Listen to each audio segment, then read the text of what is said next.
കുറച്ച് ദിവസങ്ങളായി ലെവ്യത്താനും ലോകാവസാനവും ഒക്കെ ചേർത്തുള്ള ചർച്ചകളിൽ നിറഞ്ഞു നിൽക്കുന്ന ഒരു മത്സ്യമാണ് ആംഗ്ലർ ഫിഷ്. ഈ ആഴക്കടൽ മത്സ്യങ്ങൾ ഇങ്ങനെ പൊങ്ങി വരുന്നത് വരാനിരിക്കുന്ന ദുരന്തത്തിന്റെ മുന്നറിയിപ്പാണെന്നും ലെവ്യത്താൻ എന്ന ഭീകര കടൽ ജീവിയുടെ വരവ് താമസിയാതെ ഉണ്ടാവുമെന്നൊക്കെയുള്ള വാദം ജാപ്പനീസ് മിത്തോളജി മാത്രമാണെന്നും ഇത്തരം വാദങ്ങൾക്ക് ശാസ്ത്രീയമായൊരു തെളിവുമില്ലെന്നുള്ളതൊക്കെയാണ് സത്യം.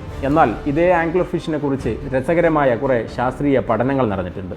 അതിൽ പ്രധാനം അതിന്റെ തലയിൽ ഒരു ആന്റിനെ പോലെ ഘടിപ്പിച്ച അഗ്രഭാഗം തിളങ്ങുന്ന ഒരു അവയവമാണ്. യെസ്ക എന്നറിയപ്പെടുന്ന ആംഗ്ലർ ഫിഷിന്റെ ഈ അവയവത്തിനകത്ത് പാരസൈറ്റുകളായ കുറെ പ്രത്യേകതരം ബാക്ടീരിയകൾ അധിവസിക്കുന്നുണ്ട്. ഈ ബാക്ടീരിയകളാണ് യെസ്കക്ക് പച്ചയും നീലയും കലർന്ന തിളക്കം നൽകുന്നത്.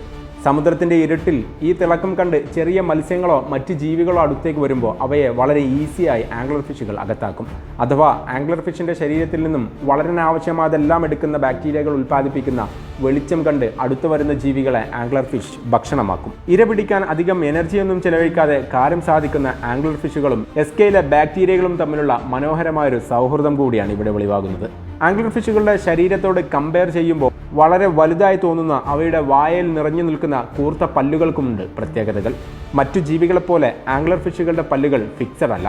അവ ഉള്ളിലേക്ക് മടക്കാൻ പറ്റുന്ന രീതിയിലാണ് സെറ്റ് ചെയ്തിട്ടുള്ളത്. എസ്കയിൽ കാണപ്പെടുന്ന ഈ ബാക്ടീരിയകൾ കടലിൽ മറ്റെവിടെയും കാണപ്പെടുന്നില്ലെന്നും ജനിച്ചു വളർന്ന് മുതിർന്ന മത്സ്യമായ ശേഷം മാത്രമാണ് ഈ ബാക്ടീരിയകൾ ആംഗ്ലർ ഫിഷിന്റെ ശരീരത്തിൽ കണ്ടു തുടങ്ങുന്നത് എന്നുള്ളതും മറ്റൊരു കൗതുകമാണ്. അപ്പോൾ പുറത്തെവിടെയും കാണപ്പെടാത്ത, ജനിക്കുമ്പോഴോ വളർച്ചയുടെ ആദ്യ ഘട്ടങ്ങളിലോ കാണപ്പെടാത്ത ഈ ബാക്ടീരിയകൾ പിന്നെ എങ്ങനെ ഇവയുടെ ശരീരത്തിൽ വന്നു ചേർന്നു എന്ന ചോദ്യത്തിന് ഇന്നും ശാസ്ത്രലോകത്ത് കൃത്യമായ ഉത്തരമില്ല. ഈ ബാക്ടീരിയകൾ ആംഗ്ലർ ഫിഷിന്റെ ശരീരത്തിൽ തന്നെ വളരുന്നതാവാമെന്നും അല്ലെങ്കിൽ മറ്റ് അഡൽട്ട് ഫിഷുകളിൽ നിന്നും ഇവ സ്വീകരിക്കുന്നതാവാമെന്നൊക്കെയുള്ള വിശദീകരണങ്ങൾ ഉണ്ടെങ്കിലും അവയ്ക്ക് വ്യക്തമായ സ്ഥിരീകരണമില്ല. അതിൻ്റെ യഥാർത്ഥ കാരണം ഇനിയും കണ്ടെത്തേണ്ടിയിരിക്കുന്നു.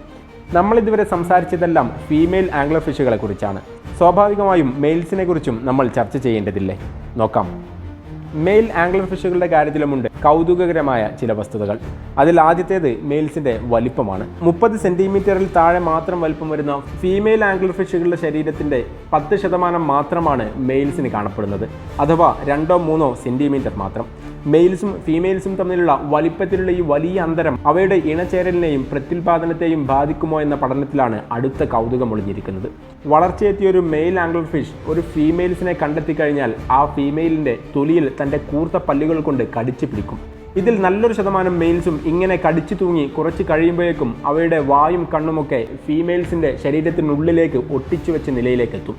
അധികം താമസിയാതെ ഈ മെയിൽ ഫിഷുകൾ ഫീമെയിൽ ആംഗ്ലർ ഫിഷിന്റെ ബ്ലഡ് സർക്കുലേഷൻ കൂടി അവരുടെ ശരീരവുമായി ഘടിപ്പിക്കുന്നതോടെ മെയിൽസ് ഫീമെയിൽസിന്റെ ശരീരത്തിൽ നിന്നും അവർക്ക് വളരാൻ ആവശ്യമായ ന്യൂട്രിയൻസും ഭക്ഷണവുമെല്ലാം സ്വീകരിച്ച് ഒരു പെർമനന്റ് പാരസൈറ്റായി മാറും. ഇത്തരത്തിൽ ഫീമെയിൽസിൽ നിന്നെടുക്കുന്ന ന്യൂട്രിയൻസ് ഉപയോഗിച്ച് ജീവൻ നിലനിർത്തി മെയിൽ ആംഗ്ലർ ഫിഷുകൾ സ്പേം പ്രൊഡ്യൂസ് ചെയ്ത് ഫീമെയിൽസിലേക്ക് സ്ഥിരമായി സ്പേം സപ്ലൈ ചെയ്യും. അതുവഴി പ്രത്യുൽപാദനം സാധ്യമാക്കുകയും ചെയ്യും.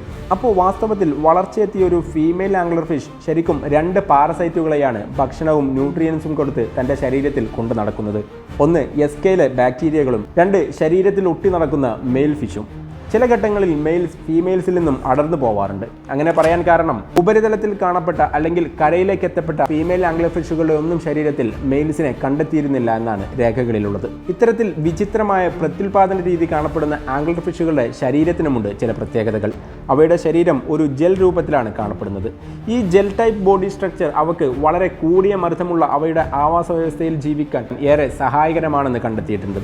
മറ്റൊരർത്ഥത്തിൽ പറഞ്ഞാൽ ഉപരിതലത്തിലെ മർദ്ദത്തെക്കാൾ 1000 മടങ്ങിലധികം മർദ്ദമുള്ള ആഴക്കടലിൽ ആംഗ്ലർ ഫിഷുകൾ ഈ കൂടിയ മർദ്ദത്തെ അതിജീവിക്കുന്നത് അവയുടെ ഈ ജെൽ പോലെയുള്ള ശരീരഘടന കൊണ്ടുകൂടിയാണ്. ഇത്തരത്തിൽ വളരെയധികം പ്രത്യേകതകൾ നിറഞ്ഞ ആംഗ്ലർ ഫിഷുകൾ 200ഓളം സ്പീഷീസുകളിലായിട്ടാണ് കാണപ്പെടുന്നത്.